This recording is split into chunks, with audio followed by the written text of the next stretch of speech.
Hello and welcome to the viewers of this video. This is the Orange Fan here, bringing you another entry for the episode Recap and Thoughts category. This video will be dedicated to the A segment of episode 22 of the Loud House, Dance Dance Resolution. We begin this segment at the cafeteria of Royal Woods Elementary School, where Rusty Spokes, Zach, and Liam are all hoping that they'll be asked out to the Sadie Hawkins Dance, which takes place the night of the day that this segment takes place on, by girls. A trio of girls do enter the cafeteria, but they don't seem to notice the three boys. We'll call them the Red-Headed Trio from here on out. And the Red-Headed Trio are bummed out that they didn't get asked out, and they're thinking that they'll never be able to find dates. But Lincoln urges them not to give up hope, and he's hiding under the table that they're at with Clyde. When the trio question Lincoln why he's hiding under the table and Clyde, Lincoln admits that he's trying to avoid Ronnie Anne so she won't ask him out to the Sadie Hawkins Dance, and Clyde's there for moral support. And this confuses the Red-Headed Trio because they thought Lincoln liked Ronnie Anne. Lincoln clarifies that he does like Ronnie Anne, but the night of the dance, there is a deal at Gus's Games Grub, 2-for-1 deal for this particular night, the same night as the dance, and Lincoln wants to take advantage of that deal, and he plans to go to the arcade with Clyde. After that, Ronnie Anne does enter the cafeteria, and Lincoln urges the Red-Headed Trio not to let her find out that he's quite literally under her nose. And when Ronnie Anne does question if the boys know where Lincoln is, the trio give very suspicious answers. One of them in particular even insists that Lincoln is not under the table, so naturally Ronnie Anne looks under the table, and all she sees is Clyde. It turns out Lincoln did manage to sneak out from under the table while Ronnie Anne wasn't looking, and while it's a close call on his part, he does manage to sneak out of the cafeteria without her catching him. Now we cut to after the school day is over, so Lincoln's heading back home. But when he enters the house, he's greeted by 9 of his 10 sisters. Lily is the only one of the sisters who isn't present.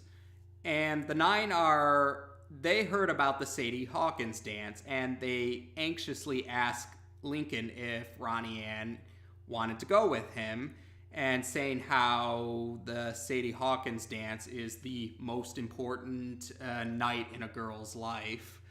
This puts Lincoln on the spot, and, well, he's truthful that Ronnie Anne didn't ask him to the dance, but he left out the part that he was not trying to run into Ronnie Anne, and that he was fine with not being asked out to the date, but he says he'll manage or he'll get through it. And when the sisters leave the screen, Lincoln turns to the audience and he attempts to say that it was a good call what he did because his sisters wouldn't understand, and he thinks that a little white lie wouldn't hurt. And, well, we'll see what happens soon enough. So now it's nighttime, and Lincoln calls out to his mom to let her know that he's planning to go to Gus's Games Grub with Clyde. But before he leaves, Luna, Luan, Lynn, and Lucy urgently try to talk to Lincoln. They're even trying to race down the stairs, kind of pushing and shoving each other to get to Lincoln first, claiming that what they have to say is more important than what the others have to say. But anyway, we find out that all 4 of them apparently arranged for dates for Lincoln at the Sadie Hawkins Dance, and their reaction shows that they did not realize that the other 3 had the same idea as they did. So it's kind of awkward that there's 4 people expecting to go to the dance with Lincoln.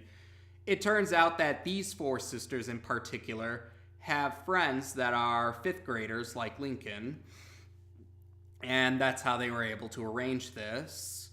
And Lincoln ends up revealing that he was fine not going to the dance and that he wanted to go to the arcade instead. And, well, the sisters are pretty upset about being deceived, and they demand that Lincoln still go to the dance because they don't want their friends to be stood up.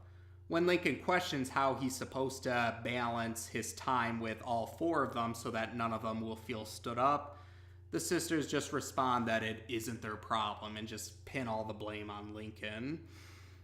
So later on, we do see Lincoln at the dance, and Clyde is with him.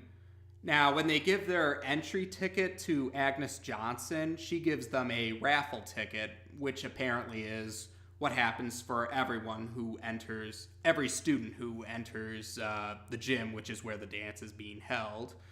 Agnes says that the winner of the raffle ticket competition will get to have lunch with her in the teacher's lounge one of these days.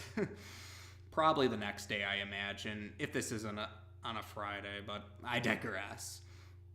It turns out the redheaded trio also ended up coming to the dance. They still couldn't find any dates, but they just decided Liam at least says that he's interested in seeing what the inside of the teacher's lounge is like.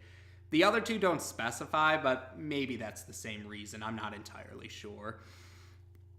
They don't really clarify that. But as for why Clyde's there, Clyde is actually going to head up to the rafters of the gym, and he has an earpiece communicator, and Lincoln has one too. And Clyde has binoculars, and his intent is he's going to keep an eye out for the location of each of the 4 friends. And he has a stopwatch with him, and the intent is not only to let Lincoln know where each of the friends are within the gym, but also to time his time with each of the friends to make sure that it's all balanced out and so that none of them feel stood up. And the problem is Clyde does have a fear of heights, but he's willing to soldier on to help Lincoln out. And he also did find out a bit about the friends as well, so Lincoln can make good first impressions with each of them. So the first friend is Luna's friend, Tabby, probably a reference to music tabs, I'm guessing, and she's voiced by Pamela Adlon, who's probably best known as the voice of Bobby Hill from King of the Hill. She was also Pajama Sam in a few of the video games from the Pajama Sam franchise. Now, she has a purple streak in her hair, and like Chunk, Luna's assistant, and like McSwagger, Luna's idol, Tabby speaks with a British accent. And she's playing an air guitar at the dance, so Lincoln plays air piano there. And when Clyde tells him that time is up, he says that his piano arm is acting up, is what he says, so he's going to go find some ice to heal it. So next up is Luan's friend, Giggles, voiced by Amanda McCann. Now, Giggles, she met and befriended Luan at the clown school that they both attend, and Giggles actually is dressed up like a clown at the dance. And when Lincoln meets her, we find out Giggles has that joy buzzer when she shakes hands with him, and she likes puns just like Luan does. And Lincoln's able to playfully make his own jokes too to leave a good first impression with Giggles. The third friend is Lucy's friend, Haiku, voiced by Georgie Keeter. She's a goth poet like Lucy, and she apparently doesn't like people who smile, so Lincoln's got to keep a frown or at least a poker face when he talks to her. She shares a poem with Lincoln, and Lincoln recites the nursery rhyme Jack and Jill in a poem style, but Haiku likes it. Anyway, So the fourth friend is Lynn's friend, Polly Payne, also voiced by Georgie Keeter. And she met and befriended Lynn on the roller derby team that they're both part of. Polly even makes her entrance with a roller derby move, and she does another one for Lincoln. Spins him around. She actually calls it the helicopter, and she's impressed that Lincoln didn't barf. I feel bad for anyone else who probably been on the receiving end of that technique. So then we have a montage where Lincoln spends time with each of the four friends again, and it goes on with Clyde keeping track of the time and keeping an eye where they are so that it'll go smoothly. Wet, lather, rinse, repeat. Eventually, they get a longer break. Clyde is now splashing water on his face to calm down after being up in the heights, and Lincoln even says that Clyde shouldn't have to worry about that anymore because he thinks he has the groove down pat. But they open the restroom door. They don't leave just yet, but they see Ronnie Anne is at the dance, and Lincoln is worried about what to do because he's worried he'll hurt Ronnie Anne's feelings if she finds out he went to the dance and not with her. So the two of them end up hiding under the snack table, and they try to get the attention of the red-headed trio, who even comment about how Lincoln and Clyde like to hide under tables. So Lincoln's intention here is to make sure that the friends of the sisters aren't stood up. He asks for the red-headed trio and Clyde to hang out with each of the friends to do just that.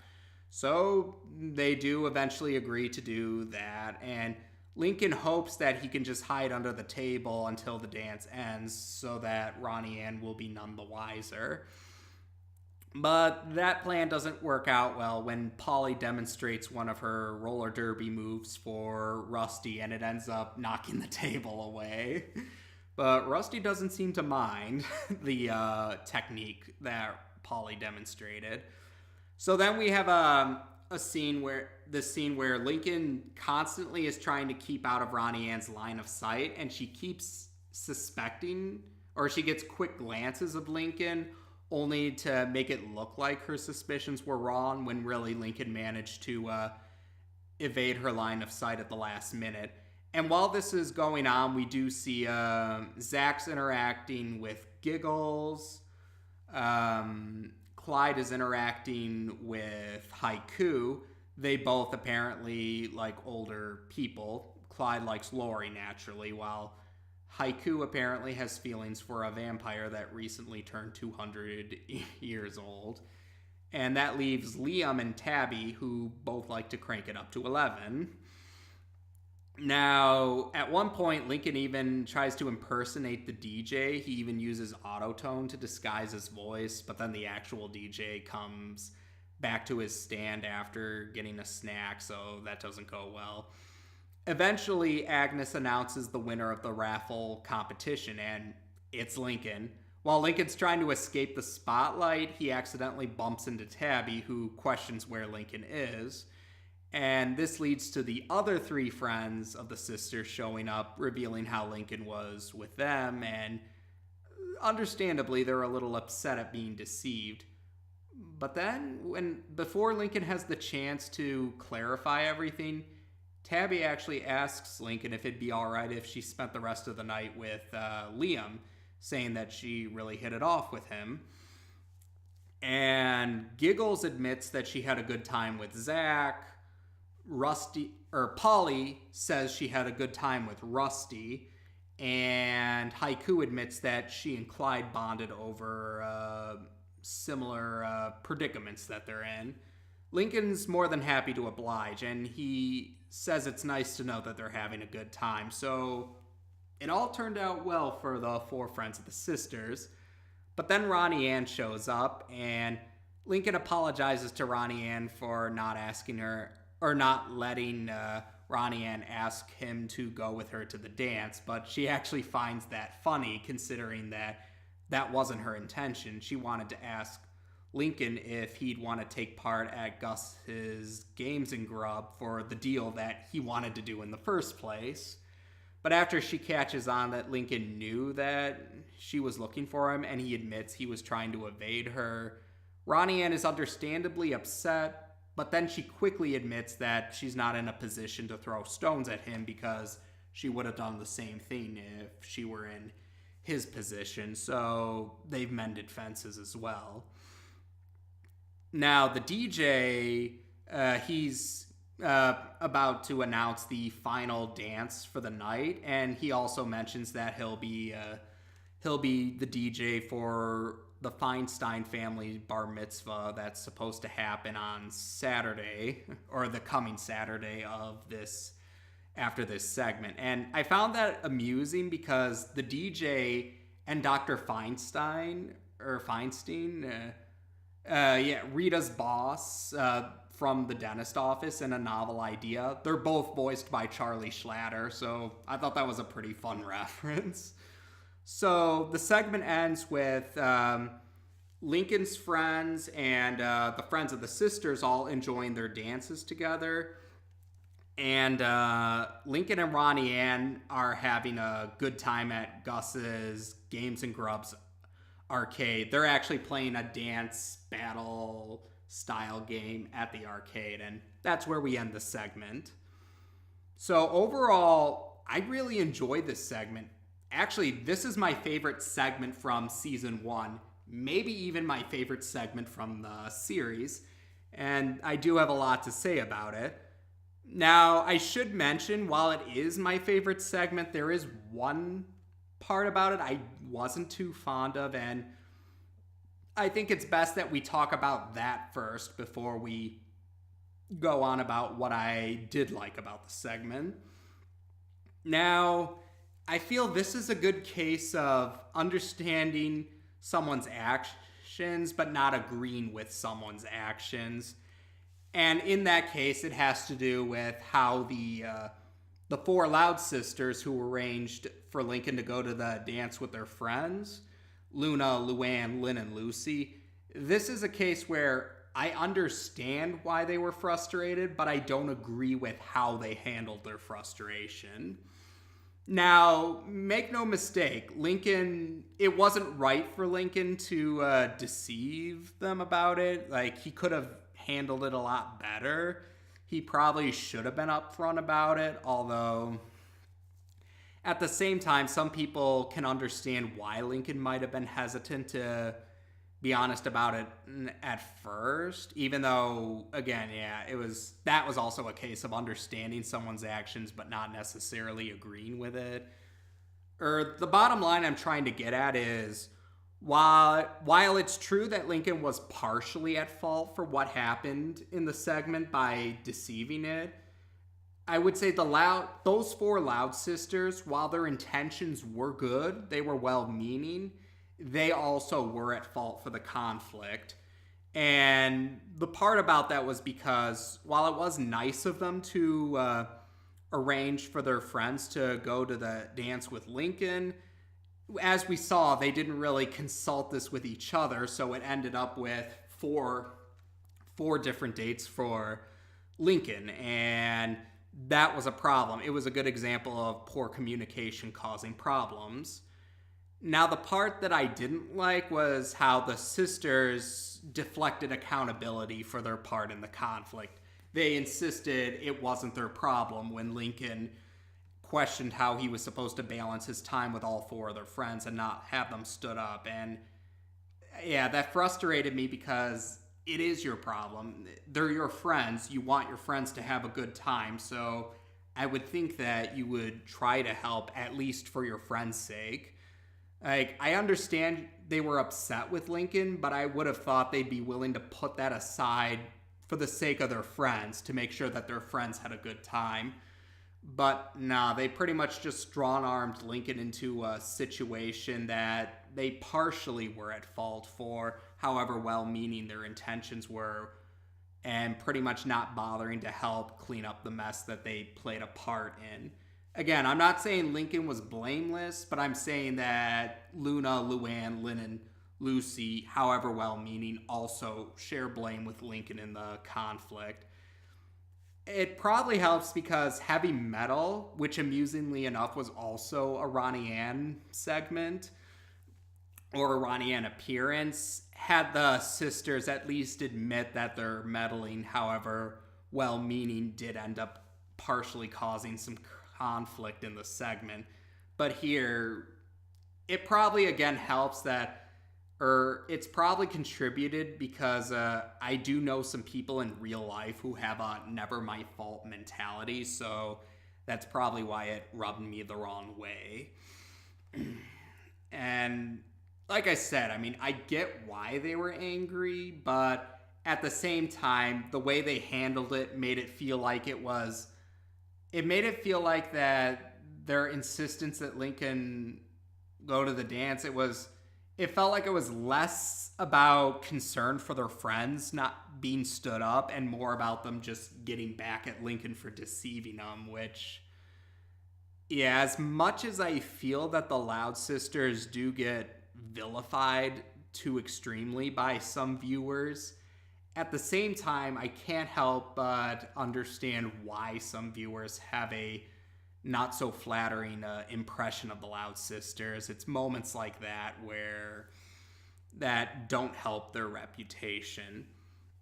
Now again, that was the part I didn't like about the segment, and that didn't ruin what I liked about it.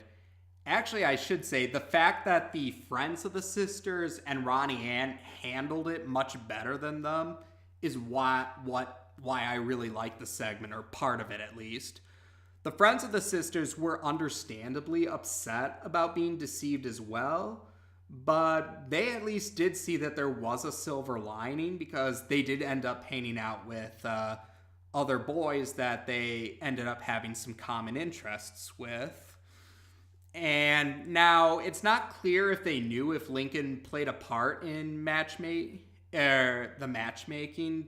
It's not really clear if they knew Lincoln's role in that, but maybe they found out. Or in any case, it was nice to see that while they were upset, I feel like they handled their frustration much better than the sisters did.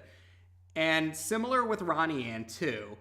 Ronnie Anne was understandably upset when she found out that Lincoln was purposefully not trying to see her, but then she quickly realized that she'd be a hypocrite if she got on Lincoln's or if she ragged on Lincoln for something that she herself would have done if she was in his position. So that was nice too, especially because I know many people, myself included, can find it very frustrating when someone acts like a hypocrite. So the fact that Ronnie Anne was willing to admit it would be hypocritical to get angry at Lincoln for something she would have done too, but still being understandably upset, she handled it well. That's what I'm trying to say. Ronnie Anne handled her frustration very well, and like April Fool's Rules, and like I feel for Ronnie Anne's season 2, her first season 2 appearance, this is her last season 1 appearance, by the way, I feel like those 3 segments were meant to continue the lesson about how you shouldn't judge someone by your first impression of them, because Lincoln thought one thing, or he thought a certain way of how Ronnie Anne might react or what Ronnie Anne was going to say, but it ended up not being the case. And we'll go more into details about that once Ronnie Anne makes her first season 2 appearance, but like I said, I felt like April Fool's Rules, this segment kind of helped to reaffirm the lesson that don't judge a person solely by your first impression of them, and that first impressions are not always accurate. Now, while I'm thinking about it, this is the segment I talked about before when I mentioned Rusty Spokes would have another major role after Hand Me Downer that was quite different. This is it. Rusty Spokes, as you saw, he wasn't hanging out with Papa Wheelie or Flat Tire.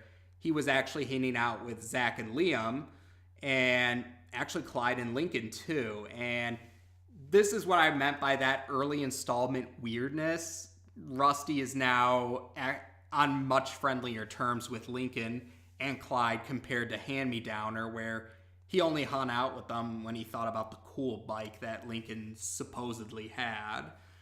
And some people do wonder why that was the case. A lot of fans actually, I've seen some fan speculation or fan theories that suggest that because Lynn became the leader of the bike group after, at the end of Hand Me Downer, maybe Rusty ended up coming over to the Loud House more often to hang out with Lynn, but he ended up getting to know Lincoln better and actually became friends with him after he realized how much they had in common. And again, that's just speculation. Take it with a grain of salt. I don't claim this to be fact, but I think it's a pretty sound speculation, very sound theory, and I'm willing to go along with that. And this is the segment, too, where Rusty, Liam, and Zach, they all become part of, we'll say, Lincoln's inner circle. Like, we see it more in season 2. There's more segments that show Lincoln and Clyde hanging out with Rusty, Liam, and Zach more often, and I liked it. That was a nice touch, I feel, because I do think Clyde's a good guy and all, and actually the fact that he was willing to help Lincoln despite his fear of heights was really admirable of him here. I do think it's nice to give them some more friends, so Lincoln can hang out with other friends besides Clyde, and we do get a segment where Rusty actually is the friend Lincoln hangs out with, and we get to learn more about Rusty's family, actually. We'll cross that bridge when we get to it, but like I said, I thought that was a nice touch that I liked how Lincoln now has like more friends that he can interact with besides just Clyde. I thought that was a nice way to expand Lincoln's social group, or his inner circle, if you will. It allows more options for stories or plot lines in the future. So that's a change I'm good with, that they ended up going along with later on in the series. Now, the other big thing I liked about this segment was the friends of the sisters themselves. Tabby, Giggles, Polly, Pain, and Haiku. I liked all 4 of them. They were very, likable characters. And you could definitely see how they're friends with their, with the respective Loud sister. And actually, we did find out Giggles met and befriended Luan at the clown school they go to, and Polly met and befriended Lynn on the roller derby team that they're a part of. Now, this segment doesn't reveal how Lucy and Haiku met and befriended each other, but a season 2 segment actually does show them part of a club, so I guess we do get the answer to that. We'll cover that when we get to it. So, yeah, Haiku does make another appearance. It's a brief appearance, but a nice touch all the same, and Polly may have made a return too. There's actually a bit of debate about that, and we'll cover that segment too when we get to it. But yeah, as far as the as of the recording of this video, Polly possibly and Haiku do have brief returns in season 2, but I would like to see them again in a bigger role, and the same with Giggles and Tabby. I'd like to see them in a bigger role again too. Because the nice thing about them is the friends of the sisters help to give us an idea of what the sisters' lives are like outside of their family, outside of the Loud House. And there's a lot of potential to help with some stories or plot lines about focusing on any of those particular sisters. And the only thing I've usually heard against the friends of the sisters are people thinking that they're just Lincoln-aged versions of the sister that they're respectively friends with. But I feel that's all the more reason why we should have more of the friends of the sisters, because if they have more screen time, that means we get to know them better. And if we get to know them better, that means we can help distinguish them more from their respective, the Loud sister they're respectively friends with. So if we see more of Tabby, we can see how she's different from Luna. If we see more of Giggles, we can see how she's different from Luan.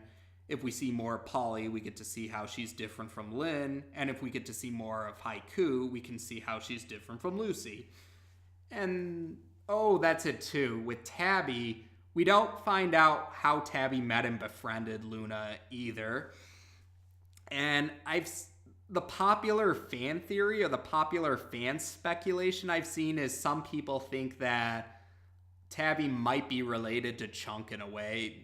The reason being they both have British accents, and Chunk is an adult. He seems like he's old enough to be a dad or an uncle. And thinking, given that he is Luna's assistant, it wouldn't be unreasonable to think that maybe that's how Tabby knows her. Now, again, that's just speculation. Don't take that as fact, but yeah, I hope we get to see Tabby again, if only so we can learn more about how she met and befriended Luna. And so, yeah, I liked all four of them. There's definitely a lot of potential with them, so I do hope we get to see them return in a more prevalent role like they had here.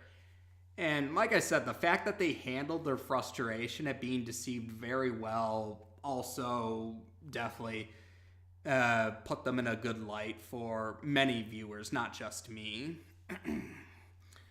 So there you have it. I admit this was a really long video, but I had a lot I wanted to talk about because I really enjoyed this segment. And it definitely it's a segment I can watch over so many times again and not really get tired about it.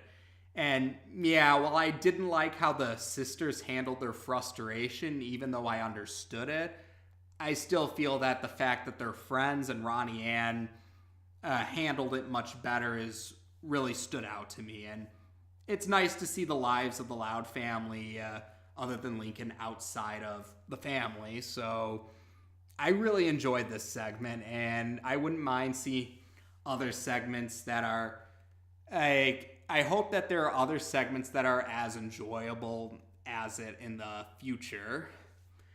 And there you have it. That's my thoughts for the A segment of episode 22. As to be expected, we'll discuss the B segment next. Take care, and until next time.